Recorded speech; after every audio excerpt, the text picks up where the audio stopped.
صلوا عليه.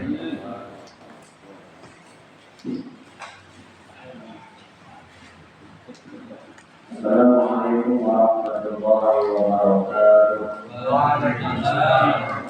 Bismillah, alhamdulillah, wassalatu wassalamu ala rasulillah Sayyidina wa maulana Muhammad ibn Abdillah wa ala alihi wa sahbihi wa mawala la hawla wa la quwwata illa billah amma ba'du.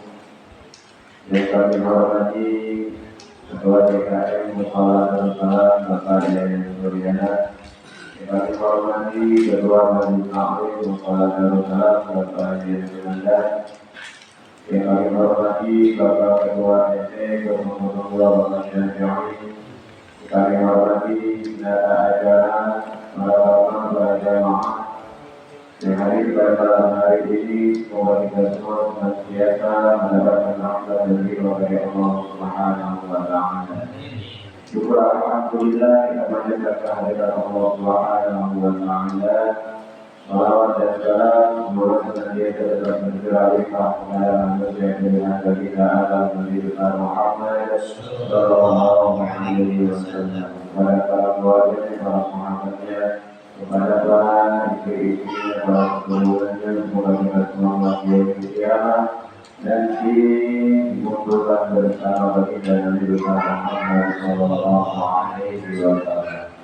Sebelum kita mulai, mari teman-teman kita surah Al-Fatihah, di mana pada malam hari ini kita menggunakan kitab Nasaihul Ibad diarah oleh Imam Nawawi Muhammad Nawawi di Ummah Al-Syari'ah Al-Ansari. Semoga kita semua mendapatkan keberkahan dari banyak ilmu-ilmunya, mendapatkan manfaat dari ilmu-ilmunya. Al-Fatihah Nabi Muhammad sallallahu alaihi wasallam wa ala alihi wa ashabihi wa azwajihi wa auladihi wa dzurriyyatihi wa ahlihi wa khususan ila sahibul kitab ila sahibul kitab Muhammad Nawawi bin Al-Jari wa ila al-Fatihah.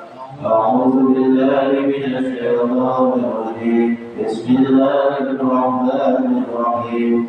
الحمد لله رب العالمين الرحمن الرحيم مالك يوم الدين. إياك نعبد وإياك نستعين. اهدنا الصراط المستقيم صراط الذين أنعمت عليهم غير المغضوب عليهم ولا الضالين. آمين. قال المصنف رحمه الله تعالى في كتابه هذه: فنقلة ثانية عشر فيها مقالة الوداع. Kitab Nasaihul Ibad. Anil Hasan Al-Basri diriwayatkan daripada Imam Hasan Al-Basri. Imam Hasan Al-Basri itu siapa?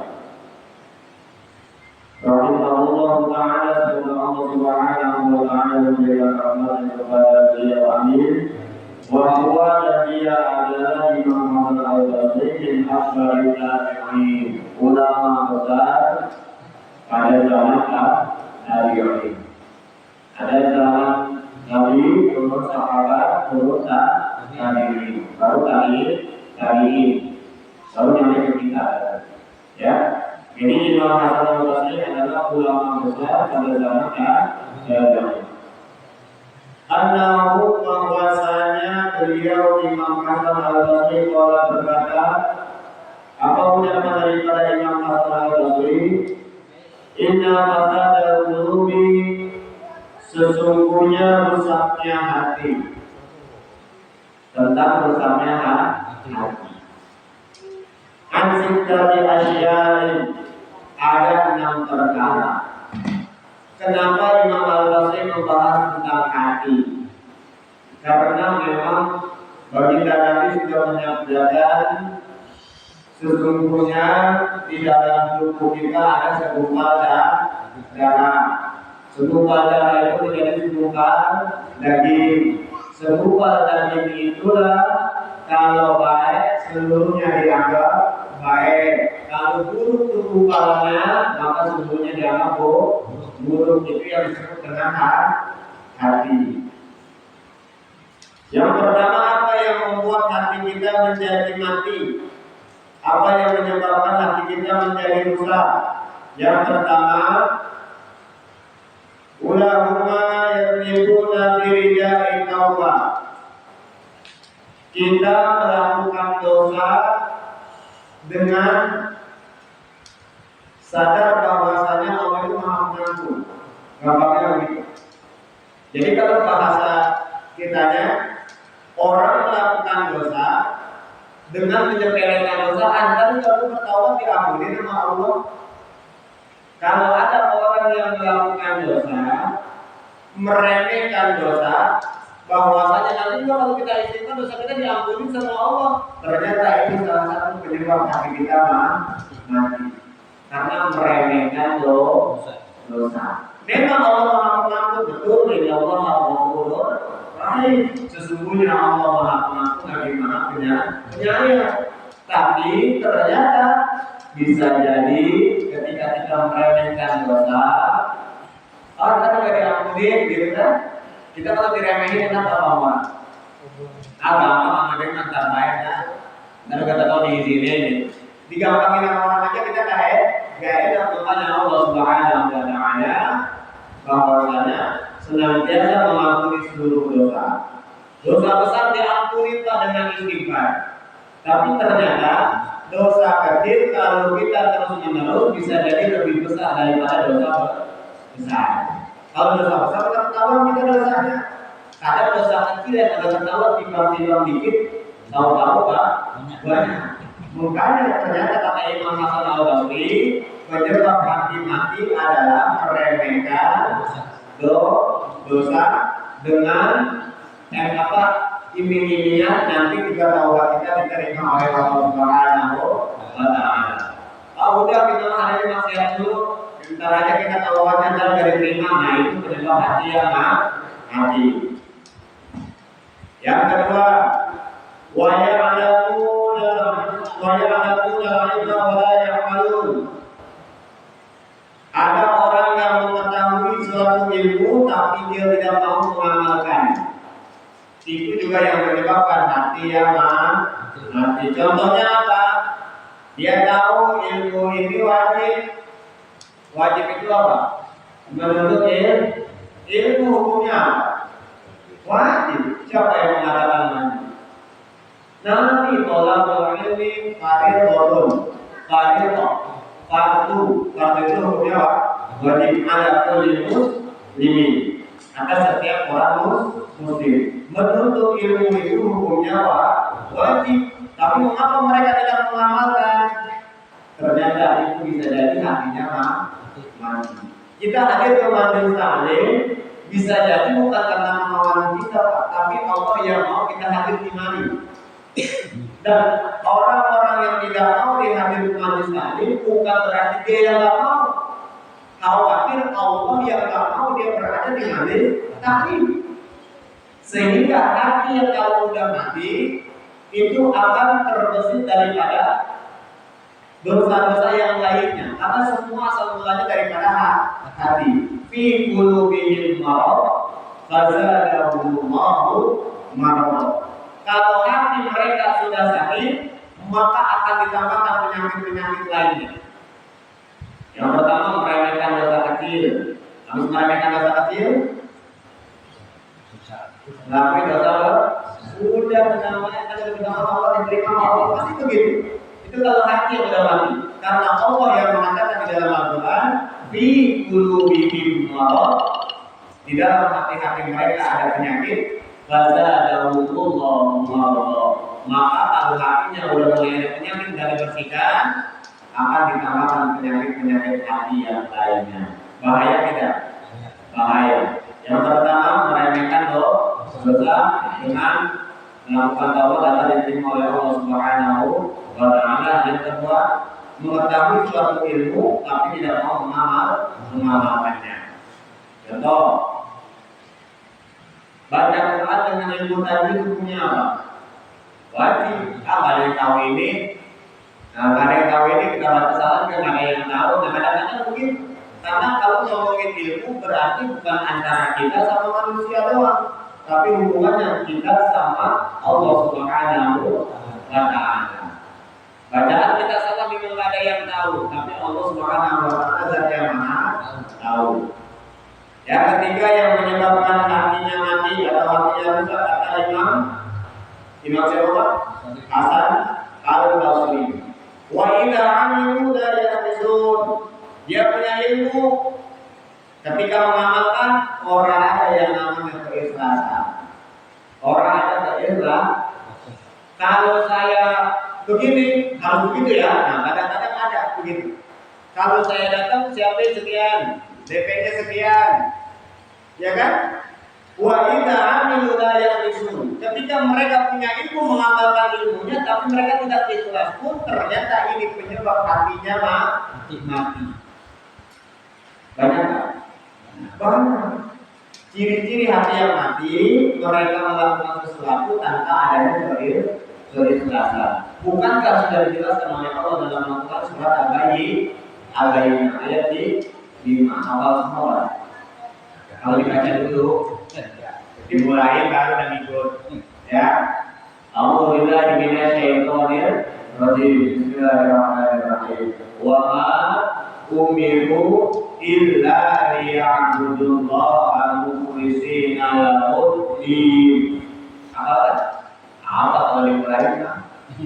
Wa ma umiru tiada aku perintahkan kata Allah mereka illa liya'budu kecuali untuk menyembah Allah Subhanahu wa Ta'ala mukhlishina lahud-din dan ikhlas dalam melakukan perintah Allah Subhanahu wa Ta'ala. Ikhlas baik kita apa? Ikhlas itu apa sih? Ridho beda, nggak pengen ini apa itu? Ya dapat alhamdulillah, dapat juga alhamdulillah. Tidak, karena kalau ngomongin ikhlas berarti kita sedang berurusan kepada Allah Subhanahu wa Ta'ala. Terus yang berapa tadi? Yang keempat, wa ya'kuluna rizqallah. Mereka memakan rezeki dari Allah Subhanahu wa Ta'ala wa la yashkurun, tapi mereka tidak mau bersyukur kepada Allah. Itu juga yang menyebabkan hati mati. Yang dimakan nasi uduk pagi-pagi menurut saya Allah itu begini baik. Padahal nasi itu rezeki dari Allah. Bisa ngopi, bisa merokok itu rezeki dari Allah. Tapi kadang-kadang kita tidak bersyukur.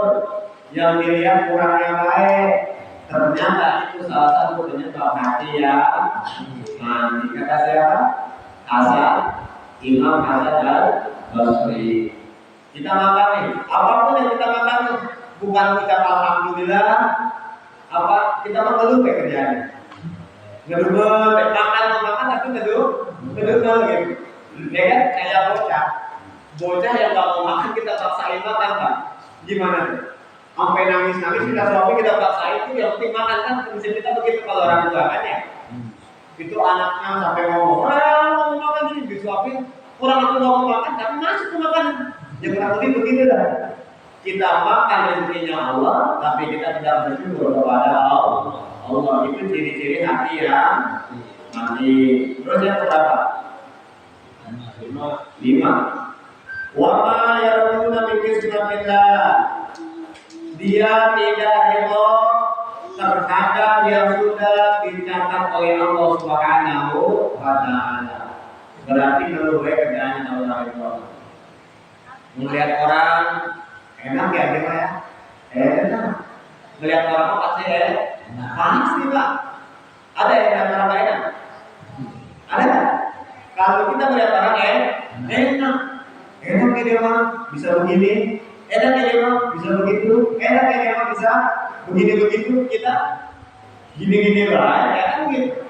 Ternyata sifat itu menjadikan hati kita mati. Enggak ridho terhadap ketentuan Allah. Saya selalu bilang gini, kita semua punya gaji nggak? Kita semua punya gaji nggak? Belum tentu. Mohon maaf, kita semua tidak punya gaji. Tapi kita semua punya rezeki. Ya kan? Kan ketika sejak kita dilahirkan daripada rahim orang tua kita sudah dicatatkan rezeki kita. Tugas kita hanyalah tinggal berusaha jemput rezeki kita. Kambing nyamperin rumput, apa rumput nyamperin kambing? Udah sekarang kebalik, orang yang dipotongin kasih kambing gitu kan ya? Bukan itu konteksnya. Ketika kambing itu pengen makan, maka dia harus keluar dari kandangnya untuk mencari rumput. Ya kan? Nah, ketika kambing itu sudah kita kunci di kandang, maka kitalah yang bertanggung jawab atas makanan si kambing. Maka ada salah satu riwayat dikatakan seorang wanita yang mendapatkan siksa kubur dan dimasukkan ke dalam nerakanya Allah Subhanahu wa taala lantaran dia punya kucing dikurungin dan tidak dikasih makan. Kita punya binatang, kalau kita kasih makan itu binatang berzikir sama kita. Berzikir kepada Allah buat kita.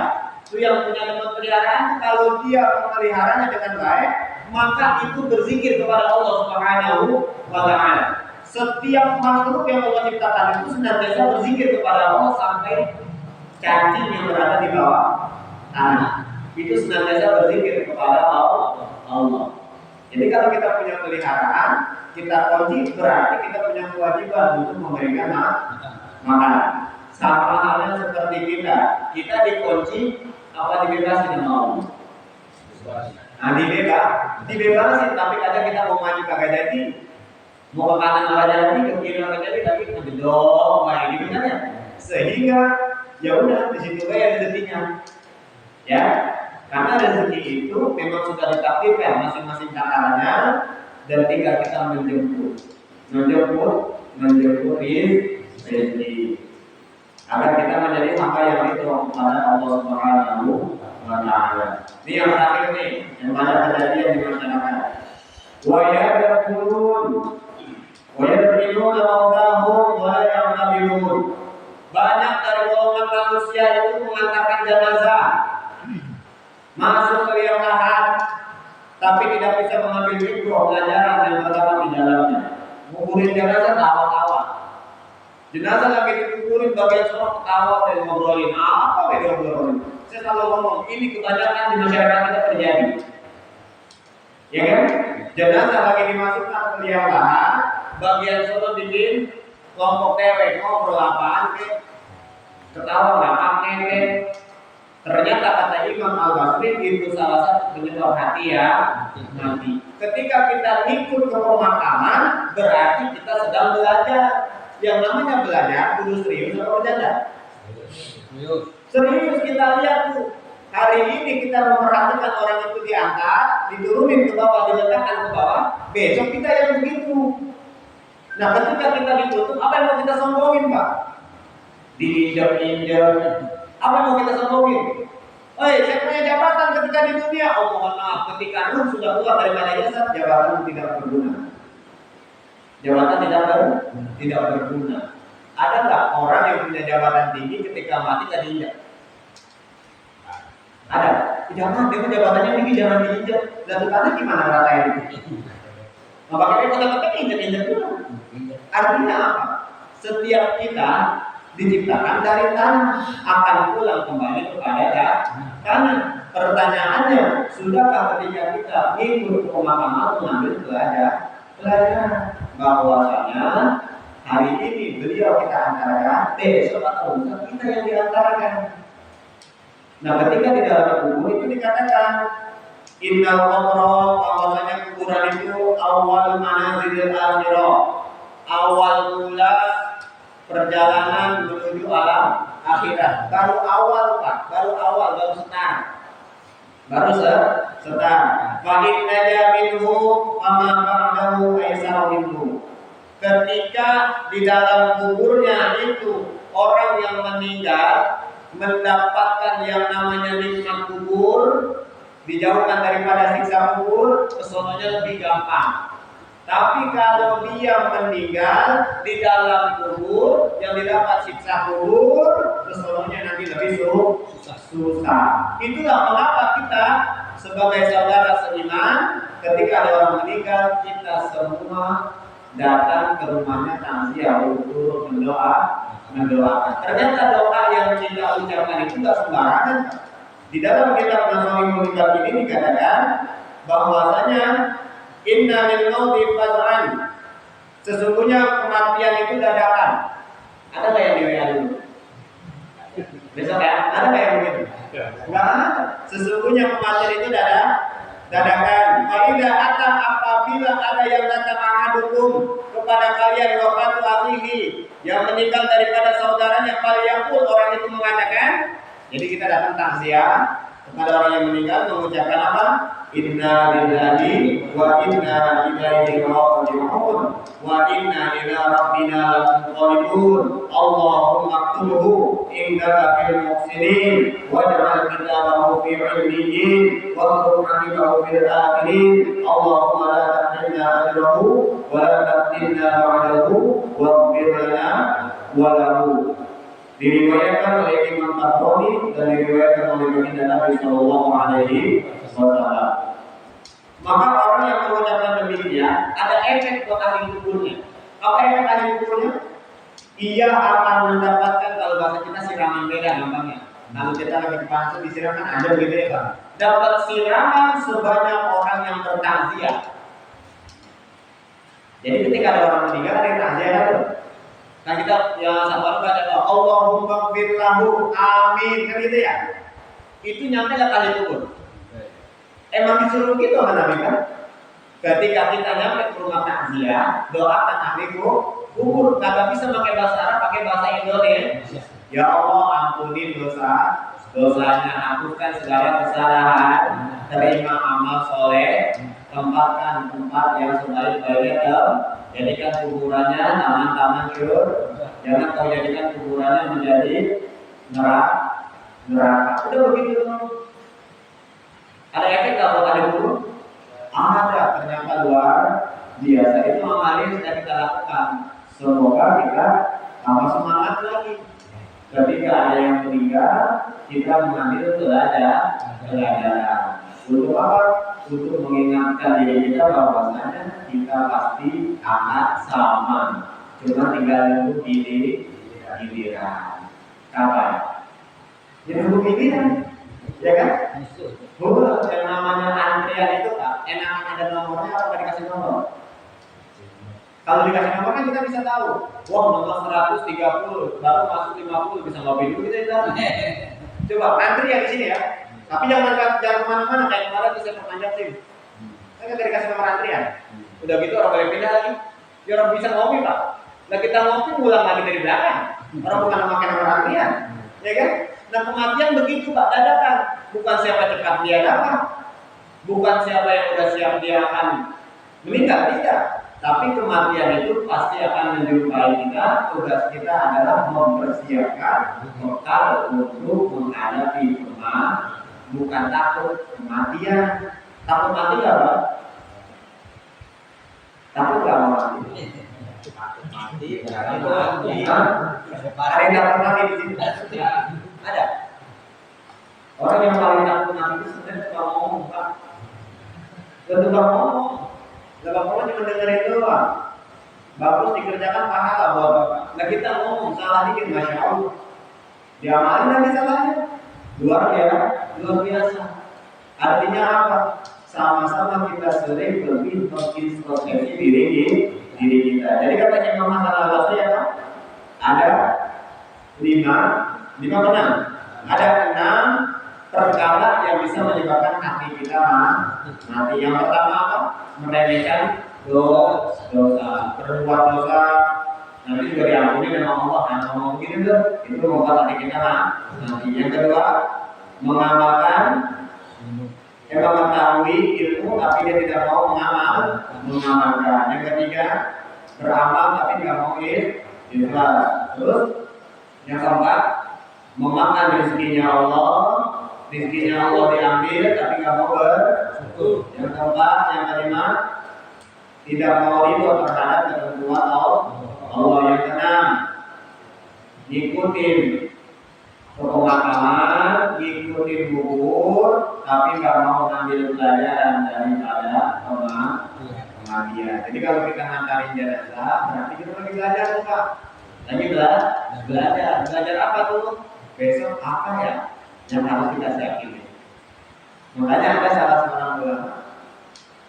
Ini hebat nih Pak. Seorang ulama ini sudah menyiapkan.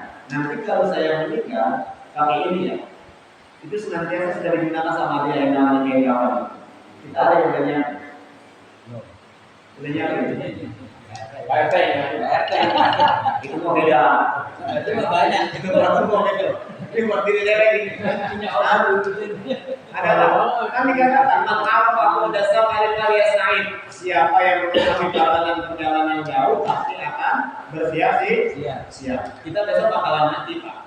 Kalau nggak besok bonus besoknya lagi, nggak besoknya lagi, besoknya lagi. Nah pertanyaannya udah nyiapin belum?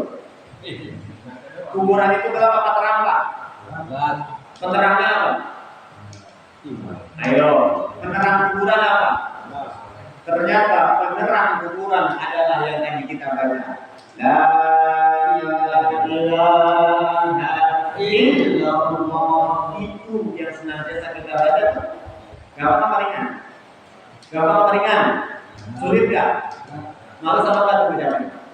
Itu yang menyebabkan kuburan kita nanti terang, bukan lampu neon. Itu kalimat itu yang senantiasa akan bisa menjadikan kuburan kita terang. Makanya di pengajian itu yang kita baca itu lagi, ya kan? Di tahlil yang kita baca la ilaha illallah, di rotin la ilaha illallah, datang ke sono la ilaha illallah. Karena memang pengajian tujuannya bakal mati. Biar kuburan kita terang. Kalau terang kan bisa bagi-bagi kemana? Ke tetangga sebelah, ya.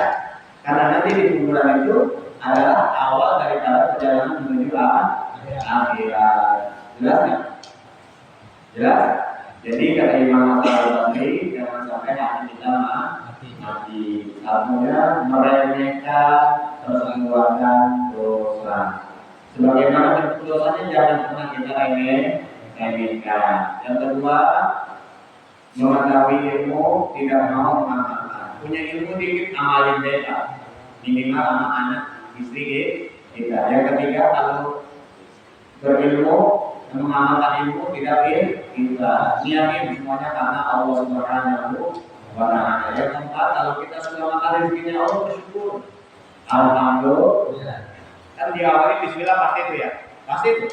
Bismillahirrahmanirrahim pasti. Pas habis makan ucapin alhamdulillah. Orang, udun ya kan? Ya kan? Ucapannya alhamdulillah. Berapa karakternya ada? Alhamdulillah.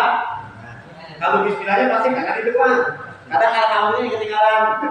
Ya, jangan sampai kita lupa bersyukur kepada Allah Subhanahu wa Ta'ala. Yang keempat, semoga kita semua bisa ridho terhadap apa yang Allah takdirkan buat kita. Yang kelima, yang keenam, mempelajari bahwasanya ketika ada orang meninggal kita ambil pelajaran. Semoga bermanfaat dalam ilmunya. Nanti setelah ditutup baru kita buka pertanyaan. Demikian kurang lebihnya maaf. Wassalamualaikum warahmatullahi wabarakatuh.